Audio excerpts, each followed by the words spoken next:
To be honest, that's the best contribution to this entire video. The video's like 5 seconds long so far. Yeah. Rejoice, everyone. We're back with another Sekhie Reacts debate. And today we're talking about Van Hohenheim. Oh, I'm sorry. I guess we're talking about Paracelsus von Hohenheim. That's less fun, but okay. For you guys, I'll do it. You know what? I am in a place where I could do this. Y'all are getting sideways. If you ever want to have like a real mix-up, you know what you can do? What? Just move the camera to the other monitor. But then they'd be seeing your back. Yeah, I was debating kind of just shifting the camera down and twisting it to like catch me more on like this angle. But then you wouldn't really be in the picture. No, I don't need Not that. that it I'm not matters. usually. I'm not right now, probably because I'm leaning so far back.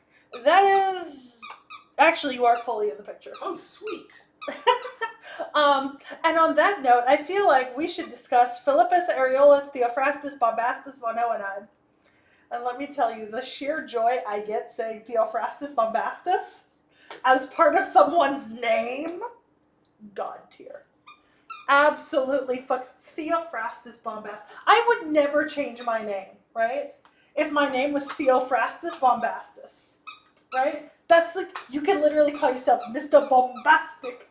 Very fantastic. Like, literally, it'd be fucking perfect. Anyway, so he doesn't actually go by Paracelsus until he's, like, much later on in life, so we're not going to call... I mean, we'll call him Paracelsus, but just know, for the majority of, like, the early sort of, until, like, middle-age period of his life, he is going by Theophrastus von Hohenheim, which is a shortened version of Philippus Areolus Theophrastus Bombastus von Hohenheim. Say that fast 7 times. Dude, I'm trying to distract you from the hedgehog. Absolutely not. Unacceptable. Hedgehog is life. It's okay. I was watching, I'm watching dogs right now. I was watching a video earlier from one of my favorite YouTubers, and her cat just randomly started meowing really loudly on video, and then she just sat there and she was like, I'll wait. You're gonna go get that. I'm not bringing that back up. Go on. So, Paracelsus von Hohenheim, born in 1493, died in 1541, is a Swiss alchemist. He was a physician, philosopher, and a lay theologian. So, lay theologian... I want to bring the mic out behind the screen. I forgot to do that. Does it matter? It's not going to catch as clean as you have it back there.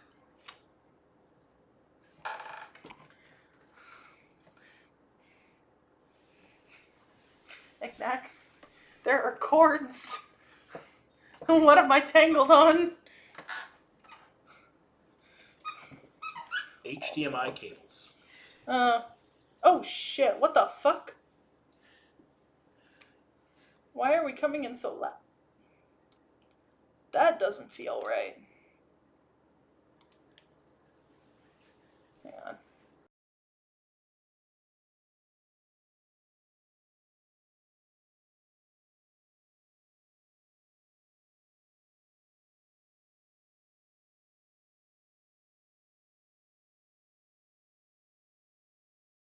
Yeah, let me just lower the...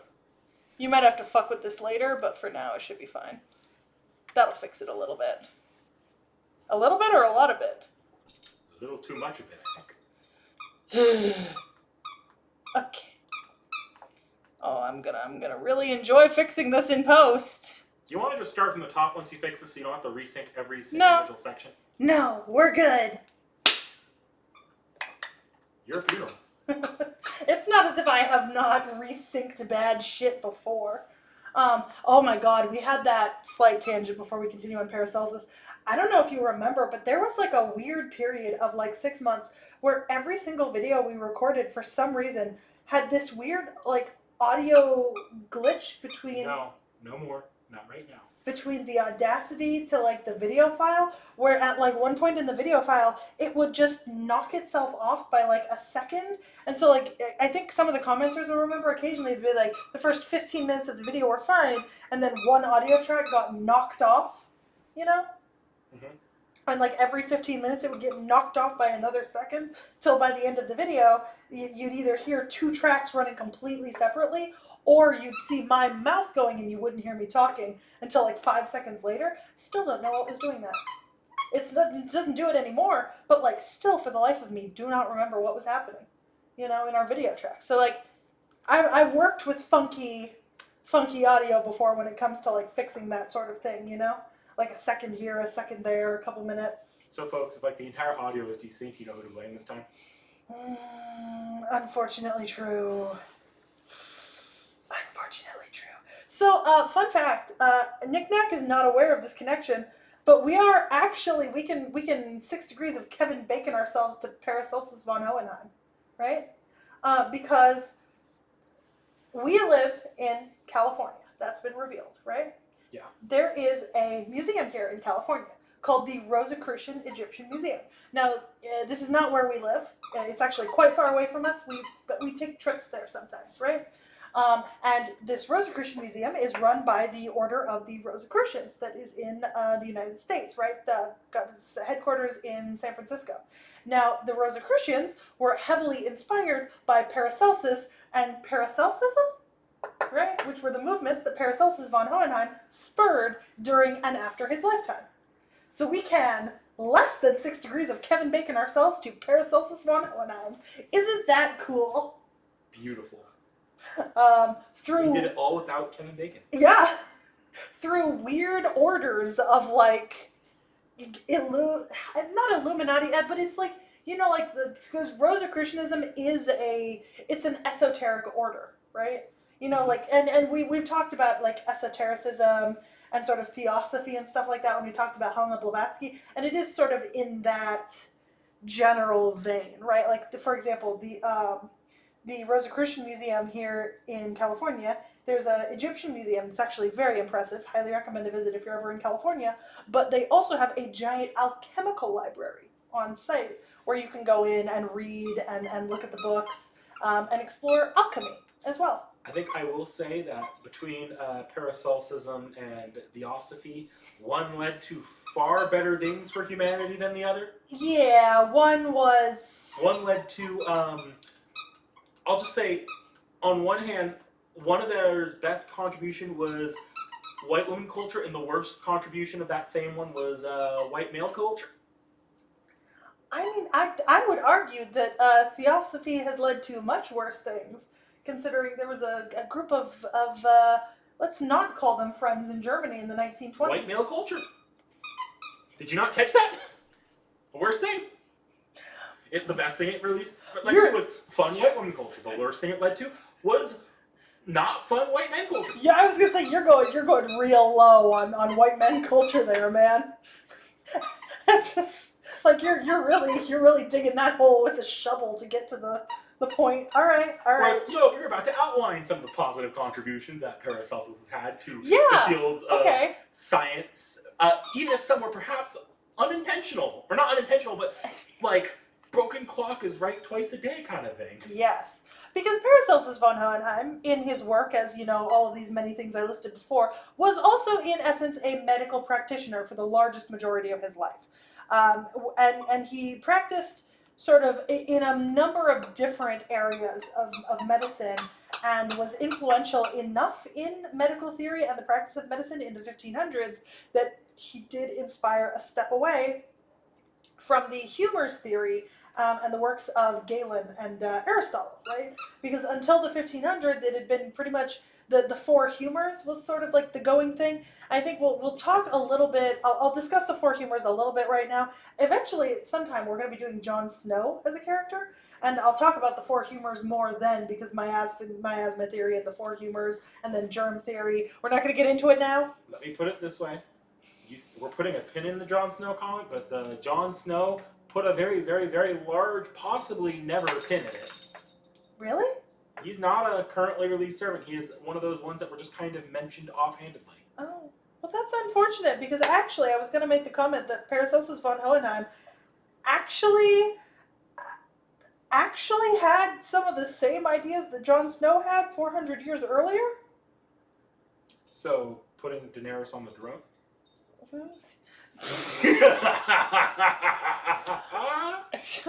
You know nothing. But yeah, so he's also known as the father of modern toxicology, right? So the study of toxins, how they affect the body, the diagnosing of toxins, and the treating of toxins, right, in the body. And so that's like one of his big claims to fame, outside of a couple other important things that he did. We'll get to talk about them in a little bit. So he was born to a family where his father was a physician, right? So he started out life learning about medicine, working with medicine. His mother worked in an abbey before he was born. So you've got, also for Paracelsus von Hohenheim, faith and medicine are intrinsically linked. So he believed that medicine and science were revelations from God, and that by unraveling the intricacies of medicine and science, you were unraveling the words God wanted you to understand, right? So for him, faith and science, and through science, medicine, were one and the same. Like, this man fully believed that God wanted the development of science and medicine, or he would not have given us the tools to develop science and medicine, right? Which is arguably a great way to look at it for the 1500s, right? German Renaissance for the win, because this is the healthiest that science and medicine and God have ever looked together and will ever look for another 300 years. You know what I mean? So he grew up in a collection of different places. He moved several times during his youth, but he was largely educated by church schools, right? Abbey schools and things where his father was working right after his mother died. So it's part of the reason why he's considered a lay theologian. He was never formally educated as a theologian, but he did participate in a lot of theology talks, and he was very well studied in it. And some of the debates he had in theology were held with theologians of the day. So he's kind of considered an untrained theologian, you know, or non-officially trained theologian. So when he was about 16, he actually started university at Basel, and then moved to the University of Vienna, gaining his medical doctorate from the... What the fuck?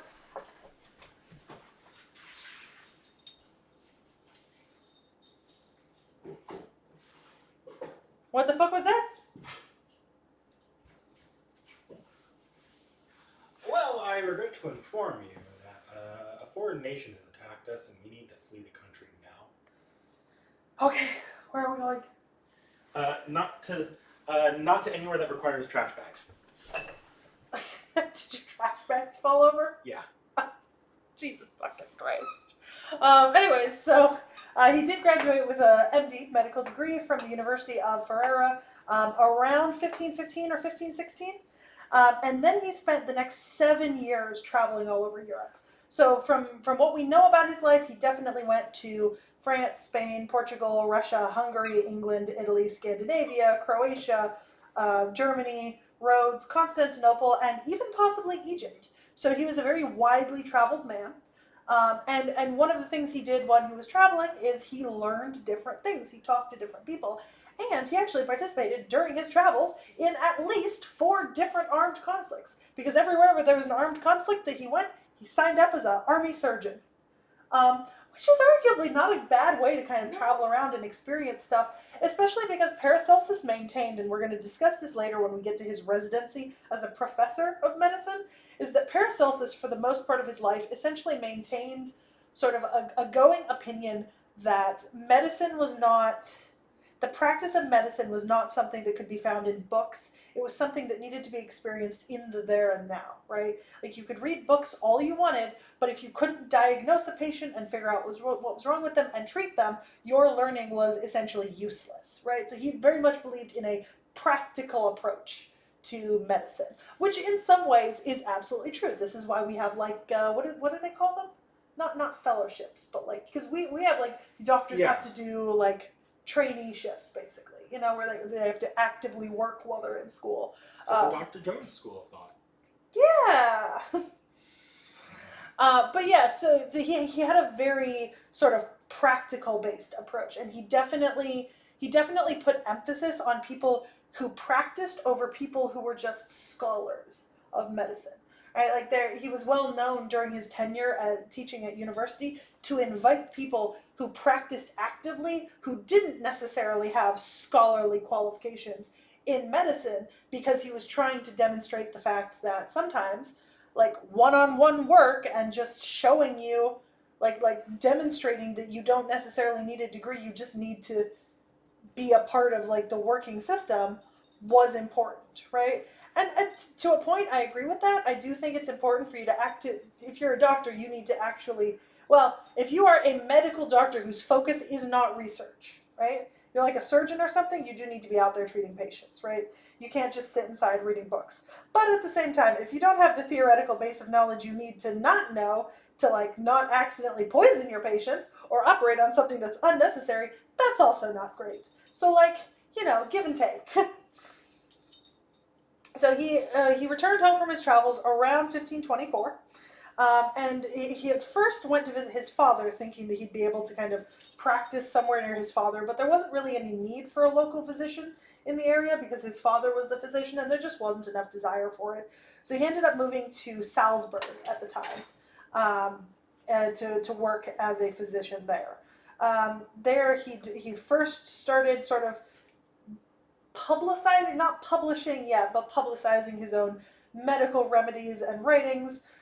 He had completed the Elf Tractat and Volumen Medicinae Paramirum, describing, like, a bunch of common maladies and the treatments that he recommended for them, as well as the early principles that he adhered to as a medical practitioner.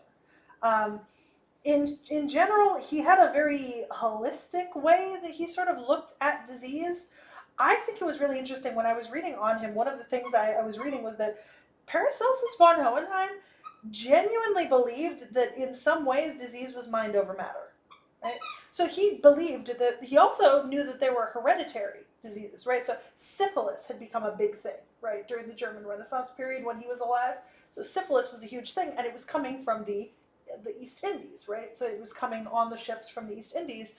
And Paracelsus von Hohenheim was one of the first and sort of the leading practitioners who figured out that it was hereditary, right? You could pass this down genetically, right? Like, this was not just something that you caught, which was actually pretty integral in its, like, the way that we treated it, and the way that people knew how to use it. He also had a pretty interesting opinion when it came to autoimmune diseases. So there was a particular autoimmune disease. I'm not at that point in the story yet. Never mind. I'm not going to discuss it now. Anyways, so he had a very holistic view, and he did think that there was an element of mind over matter. Like, if you believed that you were sick, you would be sick. But if you believed that you were getting better, you could kind of, we call that now the placebo effect, right? And it is actually valid, right? You can placebo yourself into feeling a different way than you are, Like, if you are sitting there miserable in your cold, you're probably making your cold worse, to be honest, if you're just sitting there in misery, Or you're making how it feels to you worse. So it's a C-Dog-VA approach to disease. It's a state of mind. Yes! C-Dog-VA is all up on that German Renaissance thought.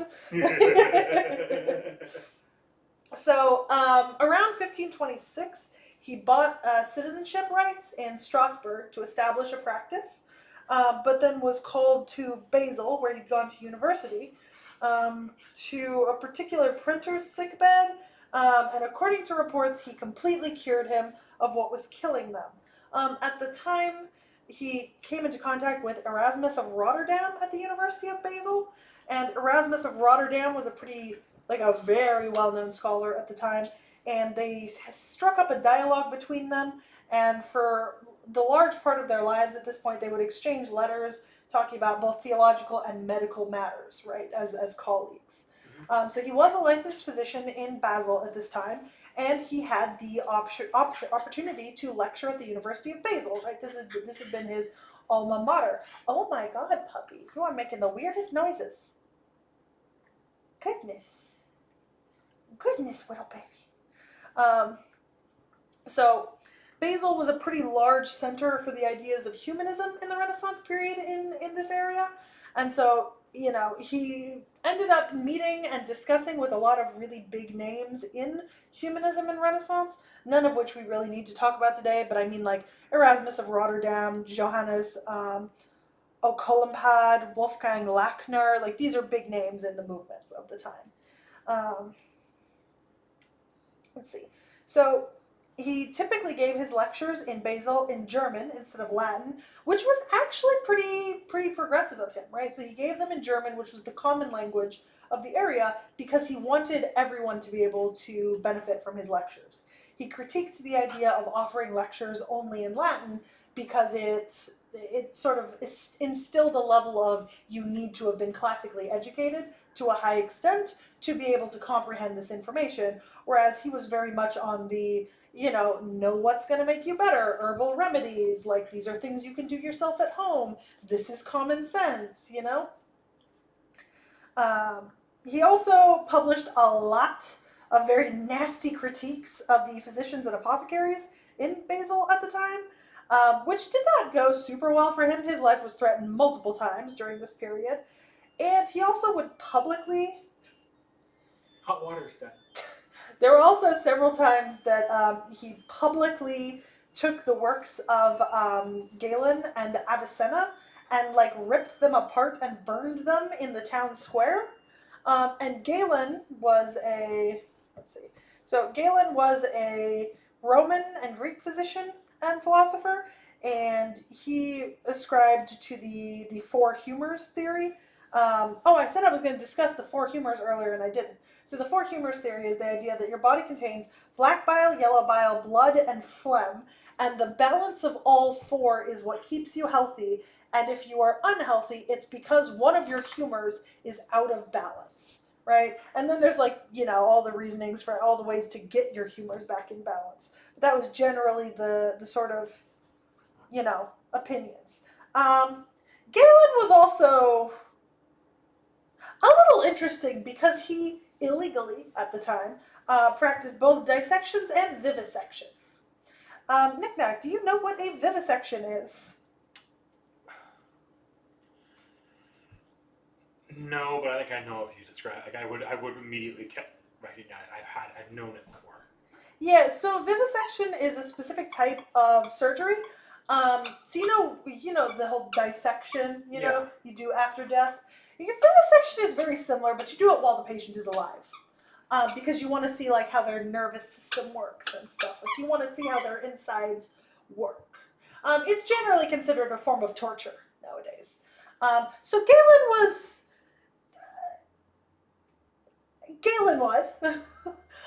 but once again, we've discussed already. So he didn't really believe in the idea of the four humors, right? Actually, Paracelsus had his own idea of the three humors that he believed in, right? Mercury, sulfur, and salt, which we'll get to in a second. So Galen, he burned his works. And then Avicenna, which I think is a little bit more interesting. So I think you might have heard of the name of Avicenna? Maybe. Okay. I think I might have mentioned it to you. Have you heard of the name Avicenna? Yes. Yeah, okay. So Avicenna and Avicenna are both the sort of Europeanized names of Muslim scholars. So Avicenna's Persian name is Ibn Sina, known in the West as Avicenna. He was a philosopher and physician during the Islamic Golden Age. And he followed the peripatetic school that was derived from Aristotelianism. So once again, you're looking at these two theories that Paracelsus himself didn't really believe in, but Avicenna and Galen were some of the leading physicians at the time, like the historical physicians. People used their works as a basis for their own works, and he would stand in the town square and burn the books, because he was like, fuck them. I mean, he's not entirely wrong. The four humors are not a thing. He also was pretty prone to, shall we call it, rude, crude, and loud outbursts about things he disapproved of. Much like me in a car. So he would often, if he saw something or heard something that he very much did not approve of or did not like, he would just absolutely let loose verbally. Hated the idea of untested theories being put to practice. Didn't like anyone who put more importance on titles than practice, so we discussed that already. He had a very strong sort of leaning in his classes to practice over preach. Mm-hmm. You know, he's like, if you're going to preach it, you need to practice it. So if anyone, they'd be like, I'm doctor this. He's like, well, do you practice medicine? They're like, no, but I'm a doctor. Well, then it doesn't matter because you don't practice it. Get fucked. Was kind of his opinion on it, which I can approve. I can appreciate, you know. So that's great. So he would often invite like barber surgeons and alchemists to his classes to lecture, to show examples to his students of, like, you know, what you should be doing. I think he had a quote says, "The patients are your textbook, and the sickbed is your study." Right? Not the books. Go to the patients. Go to the sickbed, and you'll figure it out. Dude, I'm not gonna play with you just because you traded a hedgehog for a monkey. But to be fair, he, like, some of his companions during this time when he was in Basel, like teaching at the university and practicing, were not the most complimentary of him. The way that he was often described is that he was a glutton who was rarely found sober for longer than an hour or two at any given time. So, like, the man was not very disciplined, and actually in 1528 he would end up leaving Basel under threat of a lawsuit that would essentially destroy him. You know, he just had to leave, move, get the fuck out, because people were not happy with him, and he was not doing great in terms of, like, popularity. Which, I mean, from all accounts, he seems lewd, rude, crude, and loud, but well-meaning and actually quite well-informed on his theories, just not particularly political about implementing them, which is unfortunate. So after his time in Basel, he became an itinerant physician once again. So he traveled all over, practiced medicine, talked to people, like theosophized. And actually, the first use of the name Paracelsus for him isn't until 1536. So after he becomes an itinerant physician once again, instead of being a professor. So it's at this time, generally one of the more accepted theories is that he would use his real name, Theophrastus von Hohenheim, for medical publications, but Dr. Paracelsus would be used for other publications, but then in 1536, Dr. Paracelsus was used in a medical publication that was done by him. So it's kind of, don't know why he switched to Paracelsus, but some people say it's due to what Paracelsus could mean.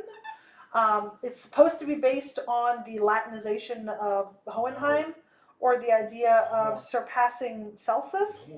And Celsus was a Roman medicine encyclopedist who wrote De Medicina, which is basically one of the largest encyclopedias of medicine from ancient Rome. So it could be that Paracelsus was meant to sort of imply that he was better than Celsus, this ancient Roman practitioner of writing these medical texts. Yeah. So at this point, right, in this time, the one of the biggest problems that Europe was facing was syphilis, right? You mentioned this before. It had come from the West Indies, and it was a pandemic at the time, quick to become endemic if not caught and treated. And as we know now, syphilis has become endemic to. Like, syphilis was endemic to Europe for hundreds of years, so it didn't really stop it. But so he believed that some of the scam treatments that were perpetuated by popular doctors at the time, like Guaiac would, he would attack them in different publications as being like useless scams. And he wrote other treatises about the sickness and syphilis itself. Generally being one of the people to kind of champion the idea that it was, in fact, you know, something that could be passed from person to person, you know? Which, yeah, we want this, we want, you know, the advancement of medical theory in the right direction. Interestingly enough, he traveled all over Switzerland and Germany, right? One of the places that he spent a fair amount of time in was St. Moritz. St. Moritz is famous for its healing springs. He wrote several treatises on mineral water and the benefits of like mineral healing springs. And part of the reason why he's considered the father of toxicology is because he was one of the first practitioners to actively use minerals in treatment for people, right? Mm-hmm. Like he was the first person to really start including like minerals to do specific things. Whether those minerals were good or bad for people in the long run, he was one of the first to really popularize it, you know? And that goes along with his like sort of 3 theory with the sulfur, the salt, and the mercury, right? So like I think he would describe it to people. He would say like if you burn a log, the fire is the sulfur, the smoke is the mercury, and the ash is the salt. All things are made of 3. I love that Paracelsus is like a weird example of foundationally wrong but fundamentally right. Yeah, because there's other things that he like fully believed in that were absolutely fucking correct, right? Like this man was surprisingly so fucking good at some of the things that he said. Beautiful, spot on, perfectly correct. You could not describe them better in today's terminology. But like if you were to try to trace your way there, you would like find problems immediately. Oh yeah. He eventually in 1540, right, moved back to Salzburg, and ended up dying there, right? Like he wasn't there for very long, probably a few months. He was buried, and then his remains were moved inside of the church in 1752, and there's been a monument built to him in his hometown in 1941 on the 400-year anniversary of his death. So, you know, he's very popular now. A lot of his manuscripts have been lost, but a lot of his work does still remain, at least partially, if not fully. And after his death, the Paracelsianism movement really took off the ground, which is unfortunate. I think it would have been really interesting if it had blossomed more during his life. But, you know, much like Van Gogh, after his death, it became way bigger of a thing. Because Paracelsianism was huge in the like 16th, 17th centuries in Germany and Switzerland.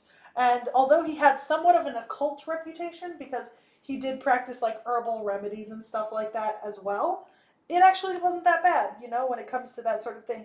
In 1618, actually, not that long after he fucking died, like less than 100 years, his medical contributions were recognized by the Royal College of Physicians in London.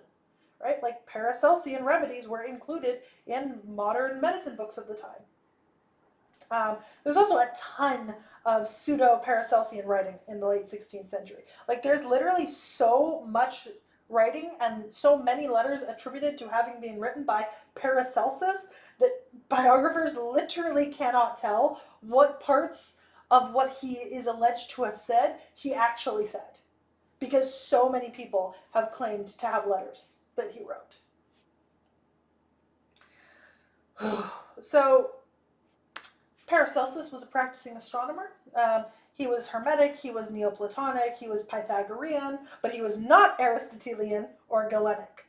So he had pretty firm feelings on the ancient philosophers and medicine and such. He believed that astrology was important to medicine, right? He believed in the creation of astrological talismans to cure disease. So like, you know, I'm not sure a talisman. Not all of his ideas could be wins. I'm not sure a little Gemini talisman is going to cure my mental illness, but thank you for trying. Thank you for your contributions to white woman culture. Exactly.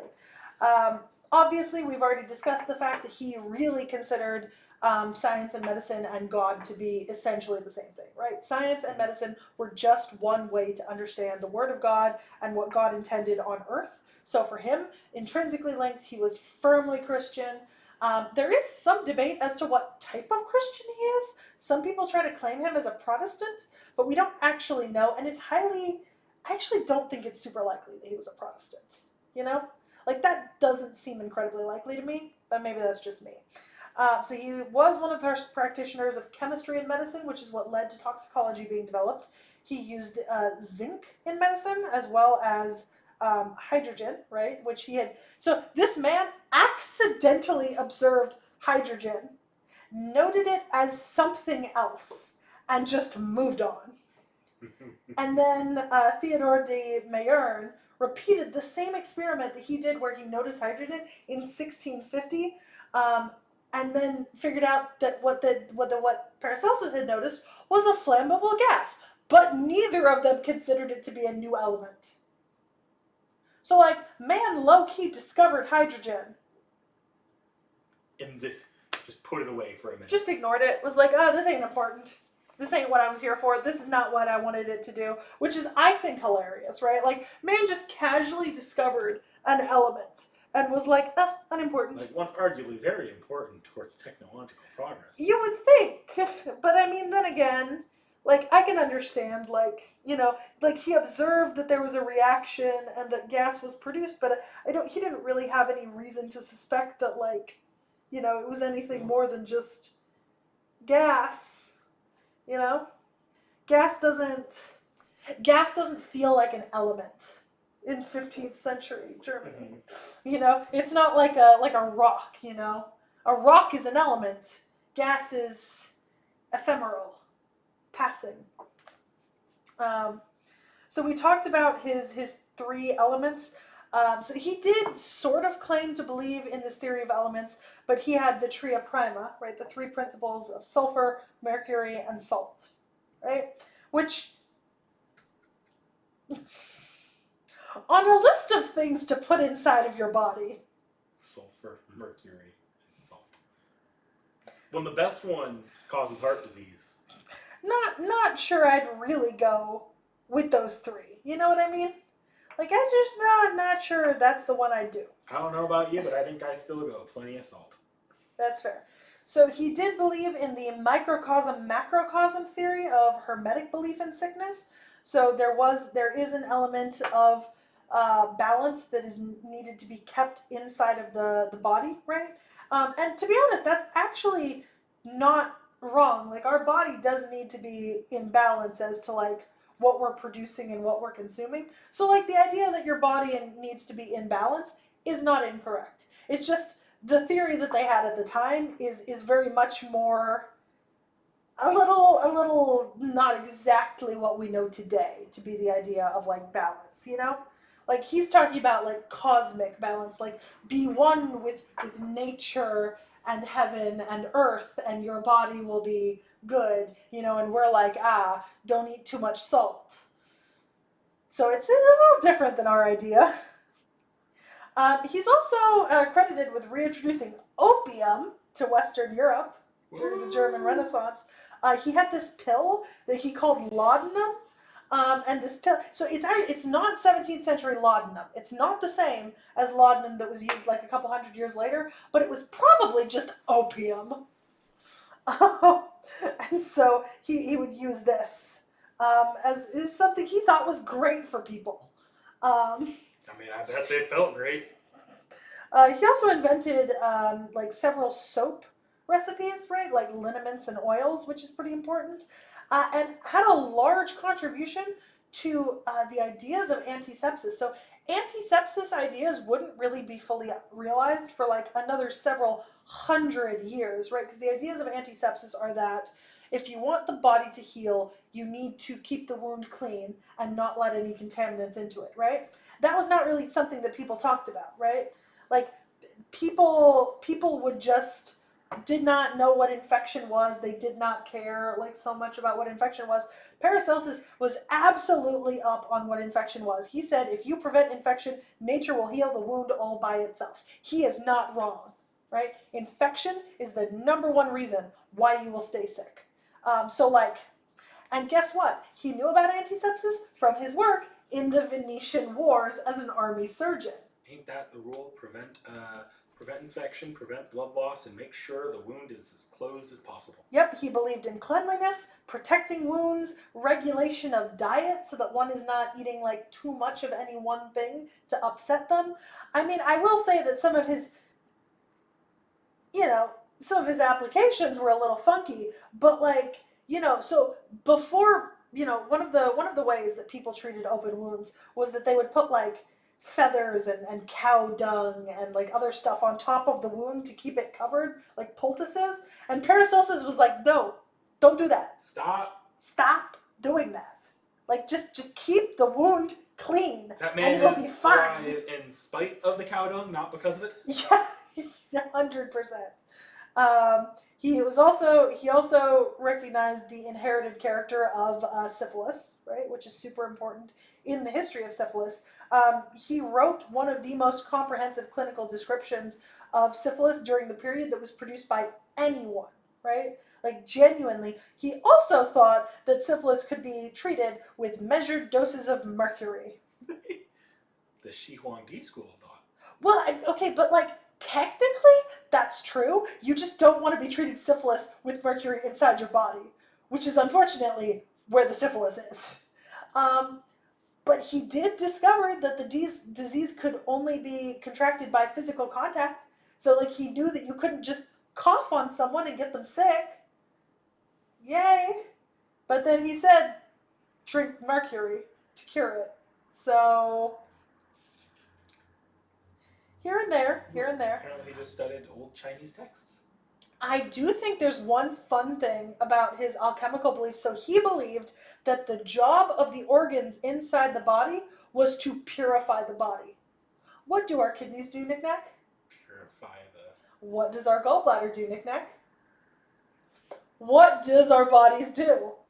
Strip the nutrients from what goes into us, purify the rest, and dispose of the waste. The idea... This man actually knew exactly what our internal organs were doing. He just described it wrong. Yeah. Like, he just wasn't quite right. He also thought that excessive bloodletting would be bad. He was like, you know what? Bloodletting in small quantities is good, right? And that's true, like, bloodletting can help. But he was like, but you shouldn't go too far, because not having enough blood isn't going to purify the blood.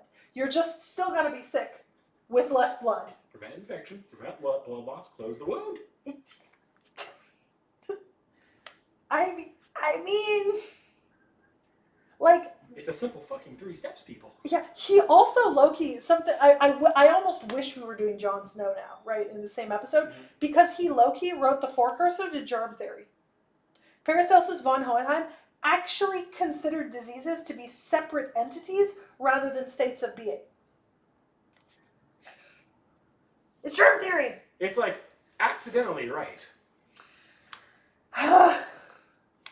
He also, he also had, like, a lot of, like, tonics and things that he created were effective for the diseases that he created them for, Like, this man was actually very good at combining, like, herbs and elements and other stuff and treatments to create things that worked, right?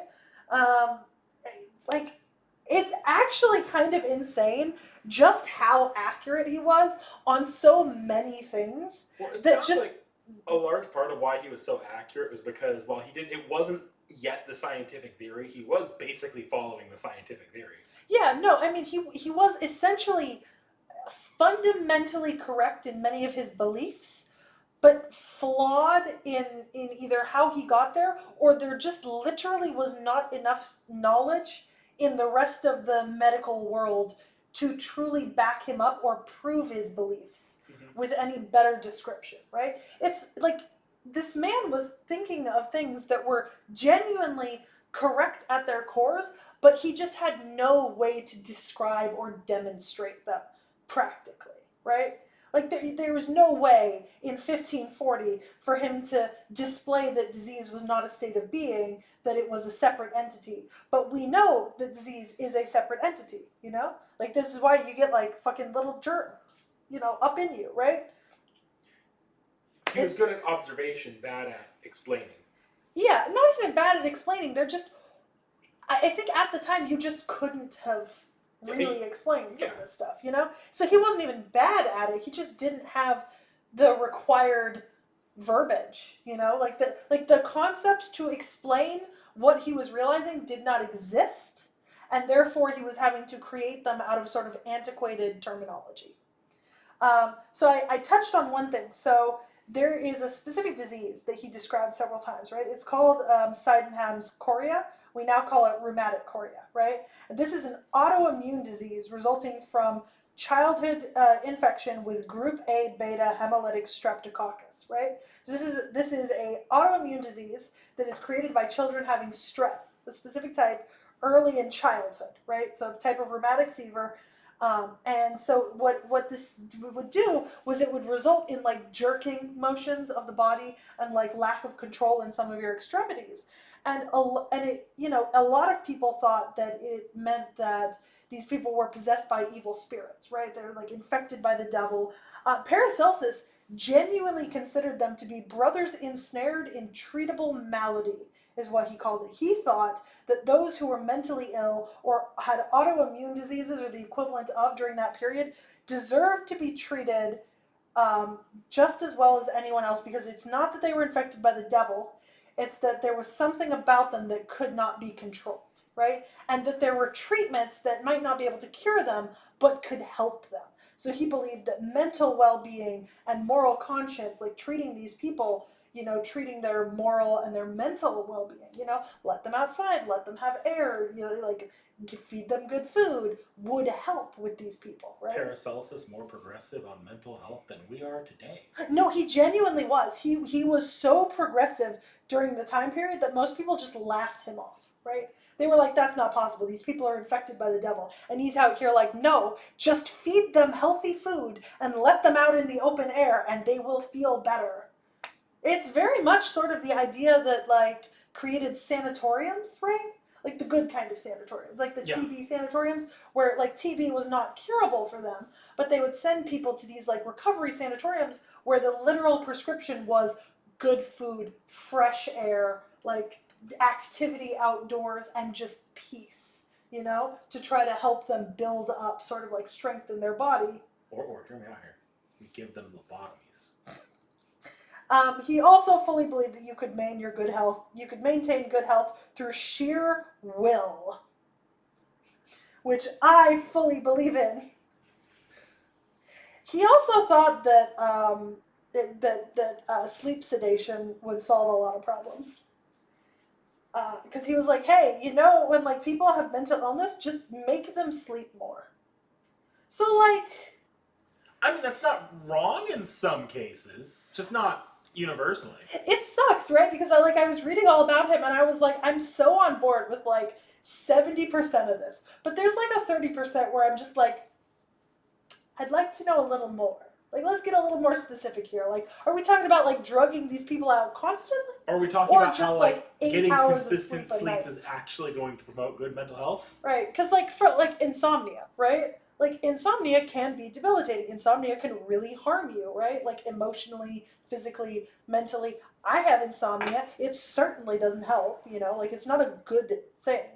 And granted, most like just sleep pills you can buy on shelves don't work on me, but like, you know, God forbid if you get me sleeping 8 hours a night, I am an absolute fucking powerhouse. Doesn't happen often, because I very rarely sleep 8 hours a night, but like, oh yeah, it's great when you've slept enough.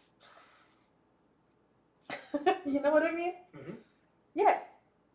So, Paracelsus von Hohenheim. And then the joke at the beginning, I showed you the Van Hohenheim character from Full Metal Alchemist, Full Metal Alchemist Brotherhood, is because in Full Metal Alchemist, the manga, right, like the name Van Hohenheim is a reference to Paracelsus von Hohenheim.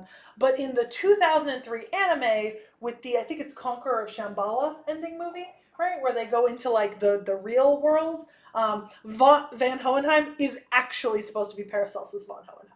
Right, so it's a little tongue-in-cheek reference to the fact that this is an incredibly important character, even in Full Metal Alchemist. Yup. Yeah. So, I don't think there's any bullshitting you here. You can guess the class, even if you hadn't already seen him in both D&D and FGO. It's Castor. Yeah. Yeah, literally played London 2 weeks ago. Yeah, no, I didn't. I wasn't pulling one over on you. It's a fucking caster. Yeah. He's a caster. Yeah. All right.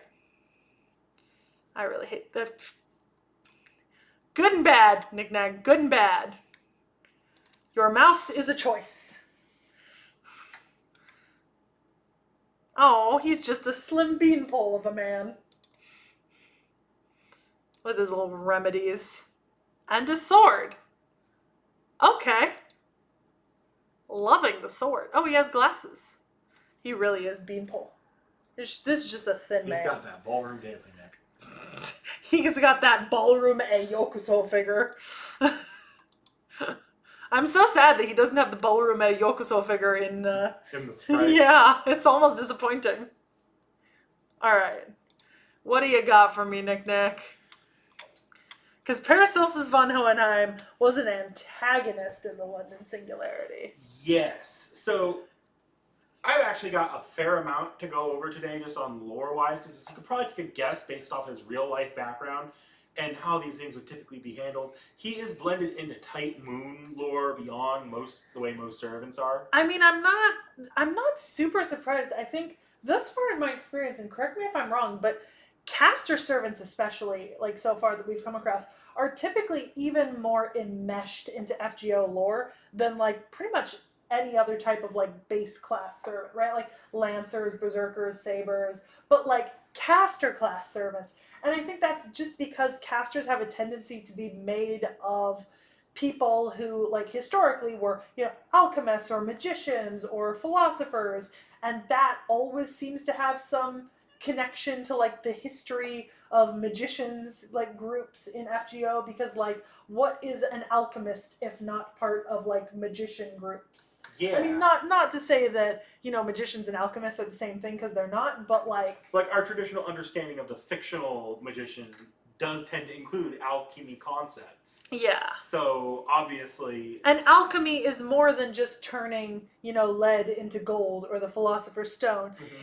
At its heart, alchemy is just the combining of different things to make new things that benefit the world. Like, if we were to step away from Fate or even Tight Moon in general, you go to a lot of urban fantasy stuff like Harry Potter or Secrets of the Immortal Nicholas Flamel, you're going to find a lot of these same exact figures referenced in their lore as like being like historical figures. Remember, children, alchemy is chemistry, but the world wants you to be boring.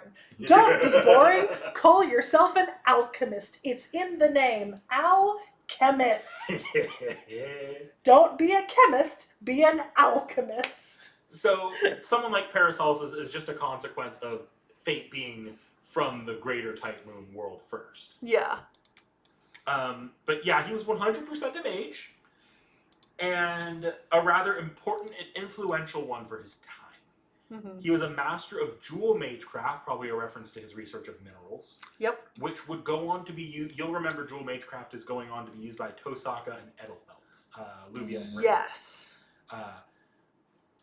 And he was a magecraft creator of the modern alchemy systems. While there were alchemy systems prior to him, all the modern like systems that you see in like Fate or Witch on the Holy Night or anything like that, they are based off of his research. I mean, to be quite honest, the only character more fitting of that would have been Nicholas Flamel, and I don't think Nicholas Flamel is in Fate.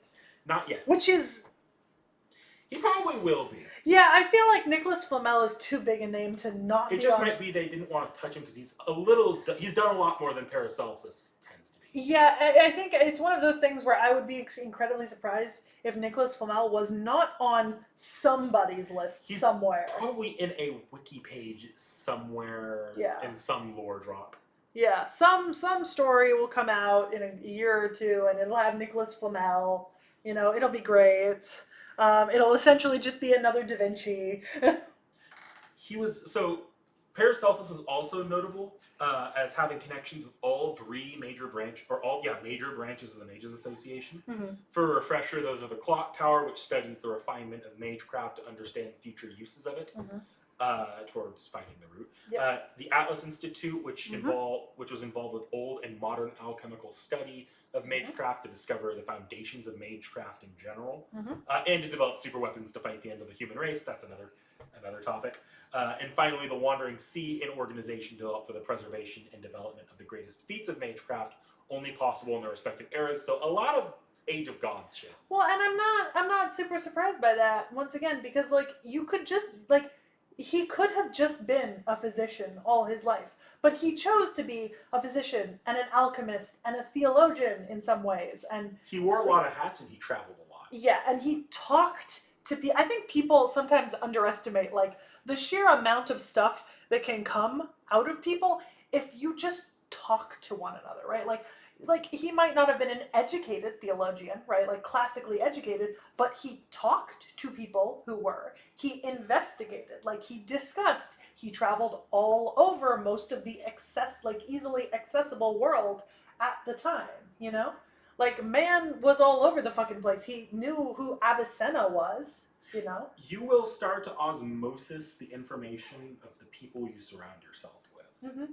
And if you actively meet with new people who expand your viewpoint and discuss and debate with them, you will expand your own viewpoints. Whether or not you agree with them is irrelevant. They will undoubtedly bring information and theories into conversation that you have never heard before. Like, it will just change the way that you do things. So, now here's the part about, like the big story of his life in the Fate universe. Because he was a bad secret keeper, if you couldn't tell by the real world notes he left. Yeah. And consequently, a lot of his discoveries wouldn't end up shared with non-mages, leading to medical advancements. And of course, that itself is part of the decline of magecraft itself in Type Moon. So he believed that magic was not something to be kept secret, but rather something that needed to be shared with the world, regardless of how much it diluted magic and gave way to science. I agree. And you brought up something similar in his actual real world history, but he believed the common man should have access to it. Which, that's one of those things, like, if you want the common man to practice common sense things, like cleaning your wounds, you need to make them accessible to the common man. You need to preach this in a language they can understand, in words they can understand. Demonstrate it for them. Like if you want it to spread, you need to make it happen by going to the people. The people will not come to you. You know? But this ended up being his undoing, as at a certain point, despite his influence in Mage Society, he was becoming a problem. Specifically, they caught on that he was trying to mass-produce Philosopher's Stones and distribute them outside of Mage Society. Yeah, that would be a problem. The Clock Tower would send its assassins, whom were probably sealing designation enforcers like Bazette or Kiritsugu, if you remember. You remember those characters. Yeah, I remember Bazette. They did not mean to kill him as much as subdue him and bring him in, as he was a genius of his time who did more good for magecraft than harm. But during the scuffle, he'd lose his life. His last words wouldn't even end up being said in life, but rather in a seance conducted to see if he had any collaborators in spreading the secrets or if they can get any last bits of research out of him. He wouldn't answer any of their questions, but would give these final words to the mages interrogating him. When all of you return to each of your homes, please be affectionate to your children. Even showing it to your neighbor's kid is fine, as the light that I sought is in them. Yeah. And then you did bring up in London, he was a villain, and he's also ends up in villainous roles across various Grail Wars and Singularities. Which feels wrong, because Paracelsus feels like the furthest thing from a villain. You know what I mean? And he is, but a huge part of that is he's just, I don't know if there's a lore reason why it's so easy, but he tends to have, it's not, I don't know if it's a spirit origin being fucked with, but he's manipulable and easily compelled by evil people. Consistently by the events and these Grail Wars, you do get the idea that he has a clear and pained guilt over what he's being forced to do. Okay. At his core, he's not the same breed as the usually heartless and shockingly political mages, but one perhaps way ahead of his time. Okay. That makes sense. So I assume I'm on relationships now? You're good to go. So there's not really a whole lot of relationship lines here. There's literally one that's actually a spoken line. And it's to Arash, Jekyll, and Hyde. And I don't think it's translated correctly because it says, I wonder what 3S it. It feels like I am about to recall something. It is literally the number 3 with an S next to it. So I don't think that was translated correctly. I can say what it's in reference to because those are all the prototype fragment servants. Yeah. Even in absence of lines that can be read, I'll direct you to the bottom 3 there. The ones that just were never translated and never incorporated. Sand of Serenity, Shootin' Doji, and Ibaraki Doji? So Serenity is another prototype fragments character. Yeah. And the Dojis are there because he ends up do you remember I brought up in the Kentucky video that there was a Grail War where the the heavenly kings and some of the Oni ended up as masters of caster servants. Yeah. He's one of the caster servants, and he ended up summoned by Shutendoji. Okay. There's some descriptions over like some of the characters, and I've read through those, but they are generally more descriptive than. Yeah. Also, there's some. Ooh, PC just went to sleep. Yeah, there's also some spelling errors in some of these, so not because like this one over Siegfried, like if Paracelsus is aware of him who owns Balmung, the sword with true ether itself hidden within it, then omitted dash. Like some of these make sense. Like obviously I can read like the one about Excalibur and stuff, but most of them just don't make sense. So I'm not getting a whole lot out of them, unfortunately. So let's scroll down to abilities. So this is take 2. I already recorded this once with my microphone turned off, which is becoming a common problem. So we had an issue in the stream, and I went in to get some new footage for it because we had the video go out into black for like 2 minutes, and it was specifically when we were doing this section and then going over abilities. And I did grab still images of abilities and what the artist has also done to add behind the camera feed, which was still working, so it was just this background screen. However, when I came back in to grab it for these relationships, somebody has updated Hassan of Serenity, Shutendoji, and Ibaraki Doji since we filmed this video. I don't know who it is, if it's one of our subscribers. How dare you? No, I'm joking in all seriousness. So I thought I would just go ahead and read them out for us. Have you met the Hassan of Serenity? The her summoned here and the her I know. Yes, one could say they're different people, but she resembles the one I know. She's pure. I beg you to treat her kindly. Ah, Shutendoji. Well. No, don't call me master. That wasn't me, but another me summoned in Heian Kyo. It was a joke? You're a really bad person. What? I'm not a person, but an Oni, so I can't help it? I see, that's... Ibaraki Doji, that time another me tried to tempt you. Yes, it's true that the one at Heian Kyo was another you, but... Well then, how about this? In compensation, I'll transmute, or rather bake, some baked sweets as a treat. Yes, they're delicious. I, too, will take a bribe of baked treats. And on that note, if you follow us on Twitter, you heard about this. If not, this is Ashia Domon. He's my new sourdough starter. He's actually doing wonderfully. We are 3 days into the process, and he seems very alive. One of his big achievements is the creation of the Azoth sword. You might not remember it, but you've seen one. The Azoth sword is a sword that in later generations would become a rite of passage to create for young mages. Okay. This is a specialized sword that acts as both a bladed weapon as well as a functional wand for amplifying a mage's ability in combat. Okay. I actually opened up a page so you can open it or you don't have to either way. But you see this weapon used a few times in the main Fate series. Specifically, you'll remember as the weapon that Rin's father gave to Kirei, that Kirei then used to stab Rin's father, and then he gave it to Rin, who in the Fate route would pass it to Shiro, who would then stab Kirei with it. Yeah, that makes sense. Gotta love family heirlooms. Oh, you got it, yeah, you really do. A few more things here.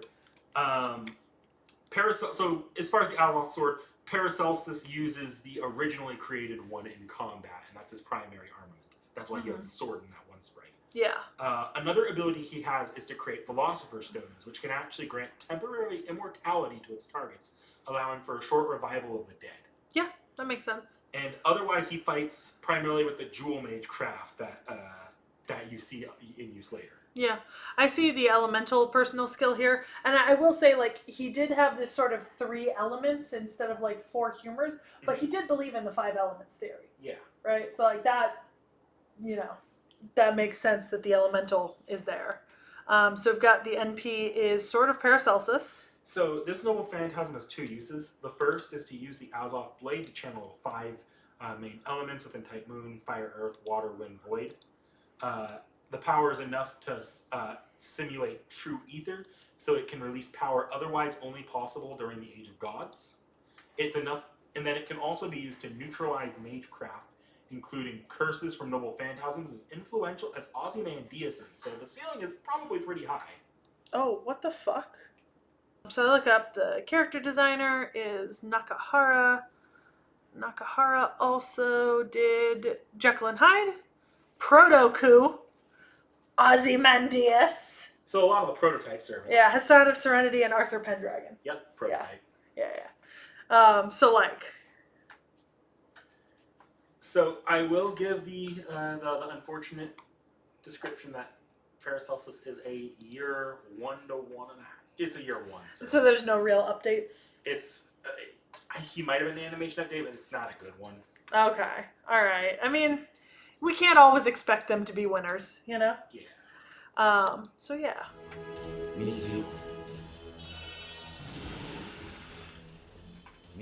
would get balls. No. Oh yeah. There's not even caster balls. It's just sparkle. Oh. I think he's using elements. Yeah, I think that was water. Yeah, fire. Got little pellets. Yeah. Wind. Oh, he said Mizu. Yeah, okay. That's water. Earth. Oh. He's also got no arcade, Oh. no other fake games. This is rough. His only properties right now are FGO and prototype fragments, the unanimated. Like even less animation than the original not released prototype. This is rough. Like, rough. Like my man is drowning here. Which For sucks. all the influence and all like the cool history they gave him. I was gonna say, also, it sucks because he's like a main antagonist in fucking London. But he also barely shows up in London, and you defeat him the second time you see him, which is directly after the first time you see him. And let me tell you, he doesn't get that much of a role in later FGO. Oh, I'm so sorry, Paracelsus. I actually like you. I think you're cool. The only thing he's gotten is I think he got a glasses costume. Yes, he did get a glasses costume. Which is... But like, poor baby. He needs attention. This man needs attention and affection. This man needs the fucking prototype collab. He really does. Because this is just sad. I don't think he's made a single move other than just going... Yeah, that's literally what he does, is just shoulder to out. Yeah, regardless of what it is. That's all he And he's a does. 3-star with no variants. No summer costumes. Baby. Child. Who hurt you? Oh? Okay. You know, that could be worse. For a year 1 MP, Yeah. could be a lot worse. It could be worse. Honestly, that wasn't the worst. I am not super mad about that. That might have been post an update. Yeah, but oof, that was rough to watch. Like, Jesus Christ, that was a rough. loft servant at least. I'm really hoping that the artist has done some... Okay, so there's some other... Oh wait, I completely skipped past the Grail League and the Strikers. Hold on. Oh, he's the merch seller in Grail League. Look at that, it's so cute. Oh, so valid. I too walk around with a bottle that has a large P on it sometimes. Because Dr. Pepper! Dr. Pepper is really just Paracelsus von Hohenheim. Dr. P. Anyways, that's so cute. Anyways, there are a few extra arts. They look like they're in collaboration. That's Arthur, isn't it? And Ozzy. Yeah. That should be all the prototype servants. Yeah, it's Arthur and Ozzy. Of which we've now seen them all. Yes. I know every single one of these servants. And we haven't read it yet. But what should be coming out relatively soon. What? We should be getting a prototype. From when this video goes up, there should be a prototype fragments off the shelf going out relatively soon. Ooh! Oh yeah, that's right. We're doing that. This is adorable. This is 10 out of 10. This is the cutest shit ever. I think I know everybody there too. Yeah. Yeah. It's Vladdy and Emiya. Beautiful. Love it. Stunning. So there's the That's all one the of book servants. covers, actually. Yeah. Oh, look at him. It's so cute. I love him. Butt pick. And... Yep, Super Dr. Dojin. Alright. Hey, Nick, have I mentioned that I hate your mouse? Yes, you have. Cool. Just want to keep that up. I miss my mouse. Alright. Azoth Blade. Basic mystic code for a mage. A dagger used in ceremonies. This is just a normal CE. It's like launch CE. You probably have a few copies of the damn thing. Alright. Void's refuse shaved ice. There's Cath Palug. And I don't know who. Is that Napoleon? Is it Napoleon? It looks like Napoleon. A little bit. You know what? I'll find out later. There's a way to find out. Oh, it's Hector. Yeah. Anyways, another midsummer seaside pleasure. Gather pieces of cold ice, pour on a special syrup, and you can enjoy the flavor of summer. So this must be what's called experimental cuisine. Of course, I wouldn't dare use shadow servants as ingredients, only something similar. But don't worry, with my alchemy techniques, you won't even be able to tell the difference. Please try it. It'll just taste like grape. Just keep in mind that the syrup is homemade. I'd love to gather some data on this. You know what that feels like? Inui juice. Nick Nack understands. Alright, elemental. Oh, this is his... Elemental. Right, yes. It refers to a supernatural being that symbolizes the 4 major elements. That's how you put it in words. But when I speak of it, it means something different. Artificial spirits aggregating the powers of each element's power. Those are the elementals that I command. They overcome reality, but are not phantasmals. Earth, water, air, fire, and ether. They are elemental spirits of the 5 great elements. You can use them as pools of concentrated magical energy or for attack and defense. For me, yes, they are also of use as materials for research and catalysts for ritual spells. Well, please have a look. The brightness of the elements that make up this world. Perhaps this mystery may one day lead us to the root. Okay, the illusion I saw once. Ooh.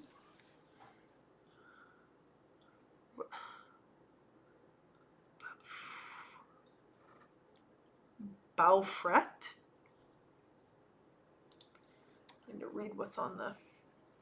A few baked goods on an elegant dish. On the side, there is a teacup with freshly brewed tea. When you look at it closely, the colors of the baked goods seem to represent the 5 elements that he regularly controls. How do they taste? How do the baked goods in the colors of ether taste? I feel like that's insinuating that they perhaps do not taste the best. Oh, Cafe Camelot! Welcome to Cafe Camelot. A special experience awaits you. The cafe, run by a gentle-mannered owner, is a famous gem of a shop located on the outskirts of town. It's said that even world-famous VIPs visit the shop in disguise. I mean, you know, for Ozzy and King Arthur and Paracelsus, I too would visit.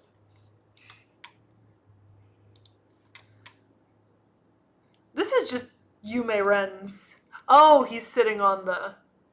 Okay. Yeah, we saw this when we did Yume Ren. Presumably. Well, it's 2019. Yeah, we saw it, at least in an update. No, it would have been sooner. No, we saw it in the Yume Ren video. Hey, look, the book cover again. Yeah! I'm not gonna read that. I've read it before. Alright, exclusive tailor. Oh, this is the one with the 3 of them. Welcome. What sort of outfit do you need? We will gladly accept orders of any sort. On a street corner in a certain ancient city, a tailor offers unparalleled service to both ladies and gentlemen. Every single customer is assigned an employee exclusively, and they are all first class. Their stylings and coordination are sure to give you confidence in any social situation. Nice. Yup. Love them. They're great. Chaldea Stars. Question. Oh, he's up in the wings watching them. Okay. Not a him, CE. No, but I remember when we did this CE. Professor's lunchtime.